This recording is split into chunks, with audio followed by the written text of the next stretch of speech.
The periodic table is an arrangement of the chemical elements, structured by their atomic number, electron configuration and recurring chemical properties. In the basic form, elements are presented in order of increasing atomic number, in the reading sequence. Then, rows and columns are created by starting new rows and inserting blank cells, so that rows, periods, and columns, groups, show elements with recurring properties, called periodicity. For example, all elements in group, column 18 are noble gases that are largely, though not completely, unreactive. The history of the periodic table reflects over 2 centuries of growth in the understanding of the chemical and physical properties of the elements, with major contributions made by Antoine Laurent de Lavoisier, Johann Wolfgang Dobereiner, John Newlands, Julius Lothar Meyer, Dmitry Mendeleev, Glenn T. Seaborg, and others. 9 Chemical elements: carbon, sulfur, iron, copper, silver, tin, gold, mercury, and lead, have been known since before antiquity, as they are found in their native form and are relatively simple to mine with primitive tools. Around 330 BC, the Greek philosopher Aristotle proposed that everything is made up of a mixture of one or more roots, an idea originally suggested by the Sicilian philosopher Empedocles. The 4 roots, which the Athenian philosopher Plato called elements, were earth, water, air and fire. Similar ideas about these 4 elements existed in other ancient traditions, such as Indian philosophy. A few extra elements were known in the age of alchemy: zinc, arsenic, antimony, and bismuth. Platinum was also known to pre-Columbian South Americans, but knowledge of it did not reach Europe until the 16th century. The history of the periodic table is also a history of the discovery of the chemical elements. The first person in recorded history to discover a new element was Hennig Brand, a bankrupt German merchant. Brand tried to discover the philosopher's stone, a mythical object that was supposed to turn inexpensive base metals into gold. In 1669, or later, his experiments with distilled human urine resulted in the production of a glowing white substance, which he called cold fire, Kalksvuur. He kept his discovery secret until 1680, when Anglo-Irish chemist Robert Boyle rediscovered phosphorus and published his findings. The discovery of phosphorus helped to raise the question of what it meant for a substance to be an element. In 1661, Boyle defined an element as those primitive and simple bodies of which the mixed ones are said to be composed, and into which they are ultimately resolved.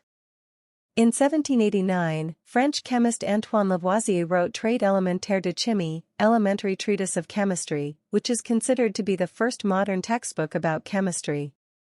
Lavoisier defined an element as a substance whose smallest units cannot be broken down into a simpler substance. Lavoisier's book contained a list of simple substances that Lavoisier believed could not be broken down further, which included oxygen, nitrogen, hydrogen, phosphorus, mercury, zinc and sulfur, which formed the basis for the modern list of elements. Lavoisier's list also included light and caloric, which at the time were believed to be material substances. He classified these substances into metals and nonmetals. While many leading chemists refused to believe Lavoisier's new revelations, the elementary treatise was written well enough to convince the younger generation.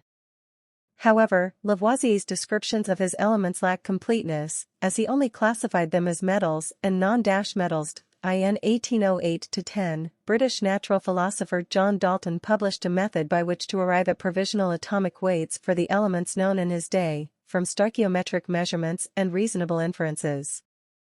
Dalton's atomic theory was adopted by many chemists during the 1810s and 1820s.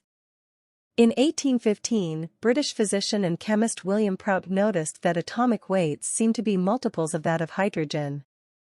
In 1817, German physicist Johann Wolfgang Dobereiner began to formulate one of the earliest attempts to classify the elements. In 1829, he found that he could form some of the elements into groups of 3, with the members of each group having related properties. He termed these groups triads. Definition of triad law. Chemically analogous elements arranged in increasing order of their atomic weights formed well-marked groups of 3 called triads, in which the atomic weight of the middle element was found to be generally the arithmetic mean of the atomic weight of the other 2 elements in the triad. All those attempts to sort elements by atomic weights were inhibited by the inaccurate determination of weights, and not just slightly, carbon, oxygen and many other elements were believed to be half their actual masses, cf. the illustration by Dalton above, because only monatomic gases were believed to exist, even though Amedeo Avogadro and, independently of him, André-Marie Ampère, proposed the solution in the form of diatomic molecules and Avogadro's law already in the 1810s. It was not until after Stanislao Canizzaro's publications in late 1850s when the theory began to be widely considered. In 1860, the modern scientific consensus emerged at the First International Chemical Conference, the Karlsruhe Congress, and a revised list of elements and atomic masses was adopted. It helped spur creation of more extensive systems. The first such system emerged in 2 years.